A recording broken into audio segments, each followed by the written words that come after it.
আসসালামু আলাইকুম। বাংলা রান্নাঘরে স্বাগত জানাচ্ছি নতুন আরেকটি রেসিপি দেখার জন্য। আশা করছি সবাই ভালো আছেন। আজকে আমি চিকেন তান্দুরি রেসিপিটা আপনাদের সাথে শেয়ার করতে চলে আসলাম। আশা করি আপনাদের আজকের এই চিকেন তান্দুরি রেসিপিটা ভালো লাগবে। এই চিকেন তান্দুরি রেসিপিটা কিন্তু একদমই রেস্টুরেন্ট স্টাইলে হবে। আমরা কিন্তু চিকেন তান্দুরি রেস্টুরেন্টের মতো বাসায় তৈরি করে নিতে পারি। তো চলুন আমি কিভাবে এই চিকেন তান্দুরি তৈরি করছি দেখে নেই। আর কি কি উপকরণ লাগছে, কতটুকু পরিমাণে লাগছে আমি সবই দেখিয়ে দেব আপনাদের। প্রথমে এখানে আমি 1.5 কেজি একটা চিকেন নিয়েছি আর চিকেনটাকে 4টি টুকরো করে কেটে নিয়েছি। আর এই চিকেনগুলো ভালো করে ধুয়ে পরিষ্কার করে নিয়েছি। চিকেনগুলো এখন আমি ম্যারিনেট করব। আর ম্যারিনেট করার জন্য প্রথমে আমি একটা মশলা তৈরি করে নিচ্ছি। একটা বাটিতে আমি 1/4 কাপ টক দই নিয়ে নিয়েছি, 2 চামচ পরিমাণ আদা রসুনের পেস্ট নিয়েছি, 1/2 চামচ পরিমাণ হলুদের গুঁড়া, 1 চামচ পরিমাণ লাল মরিচের গুঁড়া, স্বাদ মতো লবণ, 1/2 চামচ কালো গোলমরিচের গুঁড়া, 1/2 চামচ ধনিয়া গুঁড়া, 1/2 চামচ জিরা গুঁড়া, 1/2 চামচ গরম মশলা গুঁড়া, 2 চামচ পরিমাণ ভিনেগার, আপনারা লেবুর রসও দিতে পারেন, 1/2 চামচ পরিমাণ কাসুন্দি, 1 চামচ পরিমাণ সয়া সস। এখন সবগুলো মশলা আমি ভালো করে মিশিয়ে নিই। এই মশলাগুলোর মধ্যে আমি 2 চামচ পরিমাণ সরিষার তেলও দিয়েছিলাম। চিকেন তান্দুরিটা সাধারণত একটু লাল হয়ে থাকে, তাই এখানে আমি ফুড কালার ব্যবহার করছি, রেড 4-5 ফোঁটা।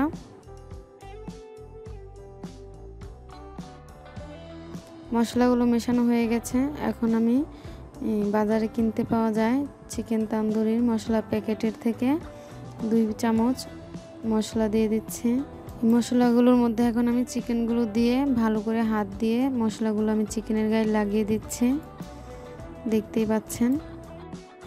আর এখনও যারা আমার চ্যানেলটি সাবস্ক্রাইব করেন নাই, প্লিজ আমার চ্যানেলটি সাবস্ক্রাইব করবেন আর পাশে থাকা বেল আইকনটি বাজিয়ে দিবেন, তাতে করে আমার নতুন নতুন ভিডিওর নোটিফিকেশন আপনার মোবাইলে চলে যাবে।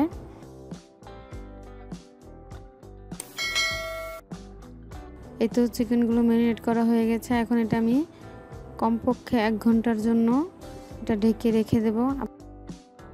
আপনারা চাইলে এটা আরও বেশি সময় নিয়ে ম্যারিনেট করে রাখতে পারেন।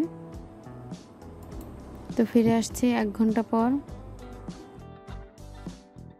এই তো 1 ঘন্টা পর ফিরে এসেছে।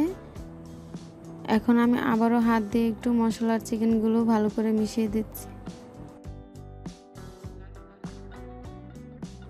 বাটার দিয়ে দিচ্ছি বেশ অনেকটা পরিমাণে। আপনারা চাইলে সয়াবিন তেল অথবা ঘিও ব্যবহার করতে পারেন।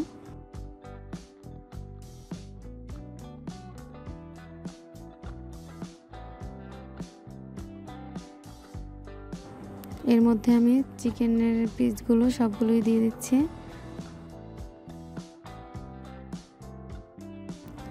আর এই চিকেনগুলো লো আঁচে দিয়ে আমি রান্না করব।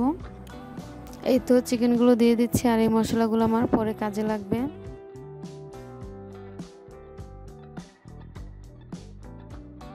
তো এই তো চিকেনগুলো এক পাশ হালকাভাবে হয়ে গেছে আর এখানে আমি এগুলো উল্টিয়ে দিচ্ছি।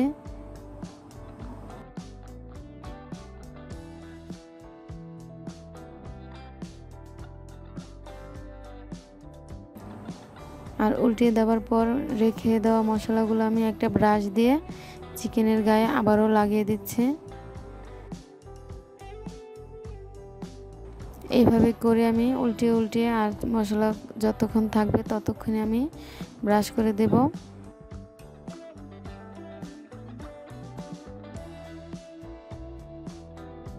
আর এভাবে হালকা আছে এগুলো উল্টিয়ে পাল্টিয়ে আমি যতক্ষণ না পর্যন্ত সিদ্ধ হয়ে যাচ্ছে।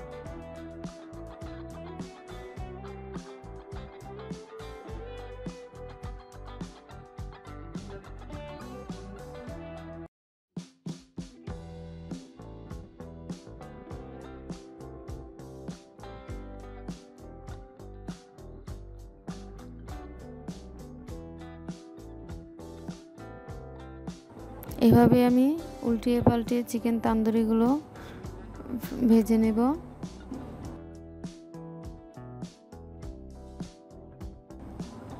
এই তো হয়ে গেছে। এখন এটা আমি নামিয়ে নিয়ে বাটিতে আমি কিছু কয়লা আগুনে দিয়ে পুড়িয়ে নিয়েছি।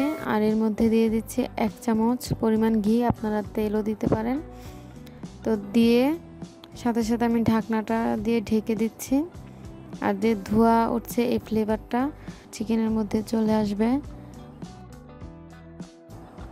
এই তো হয়ে গেছে,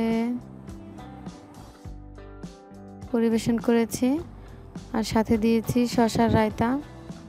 তো আজকে আমার এই চিকেন তান্দুরি রেসিপিটা যদি আপনাদের কাছে ভালো লেগে থাকে অবশ্যই আমাকে কমেন্ট করে জানাবেন আর একটা লাইক দিয়ে দিবেন।